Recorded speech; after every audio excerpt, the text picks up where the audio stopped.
Welcome back to Three to Thrive. This is Alex Martinez with the one and only Paul Hawken. Paul, thank you so much for coming on our show. We have 3 minutes. So can you tell us, you're the author of Drawdown, you're a world-respected climate scientist extraordinaire. What is Drawdown? Drawdown is a fancy scientific term for withdrawal. It means reversing global warming. It means bringing back the carbon that's in the atmosphere back to Earth where it came from, to a level of pre-industrial levels, so that we not simply mitigate, we don't just, tackle, people use the word tackle climate change, we're going to fight it, we're going to mitigate it, and I'm saying, no, those are verbs. The only thing that makes a goal is a noun, and the noun is drawdown. And drawdown means that first time where greenhouse gases peak and go down on a year-to-year basis, not net zero, go down. That's drawdown. Phenomenal. I love it. What inspired you to create this Bible, this Quran, this holy grail of the strategies that do work and that could work? In 2001, when the third IPCC report came out, assessment came out, it was more pessimistic than the prior, as they always are. And out of that, from Princeton came the Carbon Mitigation Project, which was net zero for 2050. And I thought, oh, fantastic. Princeton, they got it, they're on it, they're scientists, And I read it and I was just floored by how unrealistic it was.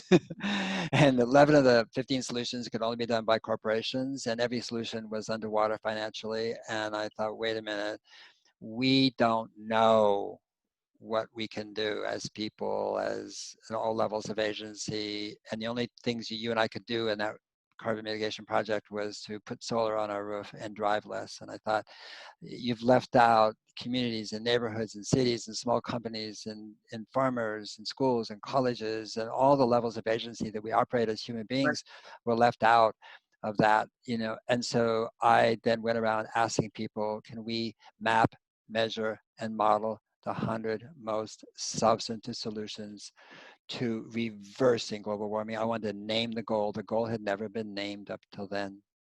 That's phenomenal. I know that your energy and work will expand into generations to come, and I can't thank you enough for it.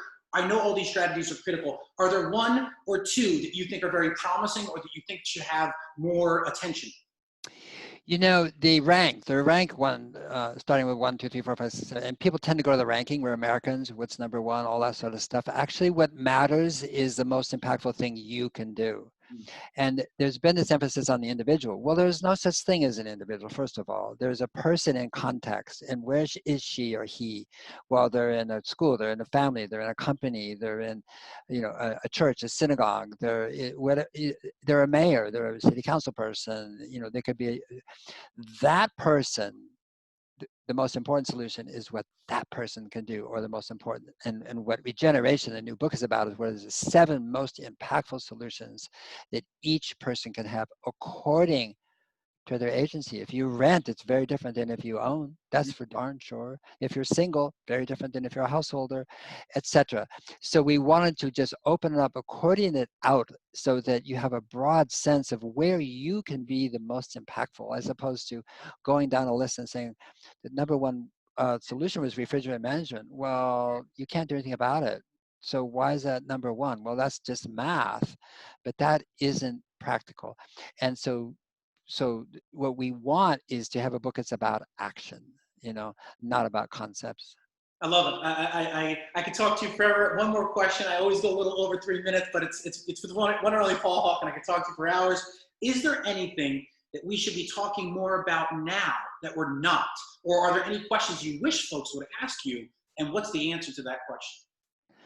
I think the thing that we should look at, I don't know what the question would be, is that we overlook systems. We think there's just solutions and there's, cause and cure, okay? And we atomize it, silo it, and we see it as different parts and pieces instead of stepping back and see it as a system. And I think we have to understand that the systems that are operative in the world today are all degenerative, whether it's the food system, the ag system, the so-called healthcare system, the so-called war industry.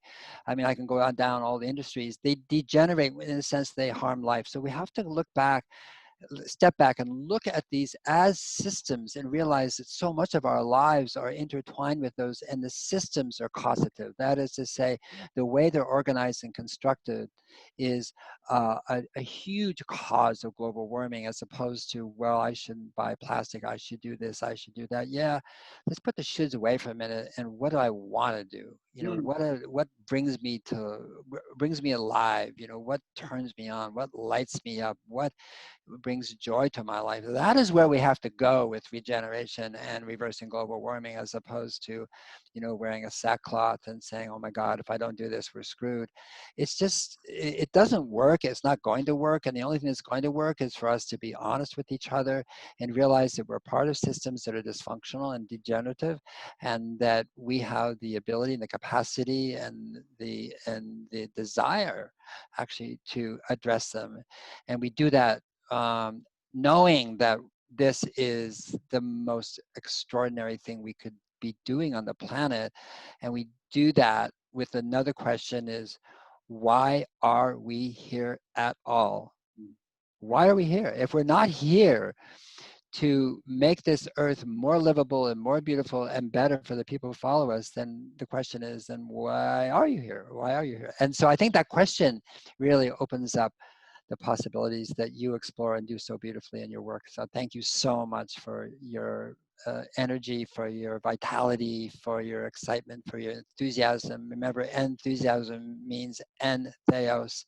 It means with God. Paul, I can't thank you enough for everything you just said, for coming on 3 to Thrive. And I can tell you right now, I'm going to spend the rest of my life reforesting, and it will be an honor and a delight and a privilege to help reforest the hearts of our most polluted cities with you, to help reverse some of these systems that have systematically disenfranchised folks from all walks of life. And I just thank you so much. You know, you're I said it earlier, God among men, and you're helping inspire all of us to become self-actualized. So thank you, Paul Hawken. Alex, thank you, and good luck, and let's stay in touch always. Thank you so much. Ladies and gentlemen, as always, subscribe to stay alive, and we'll see you next time. Thanks for watching Reforestation Nation, where we interview impact leaders about how we can scientifically thrive with nature. And as always, subscribe to stay alive by clicking here and watch more content with us right here.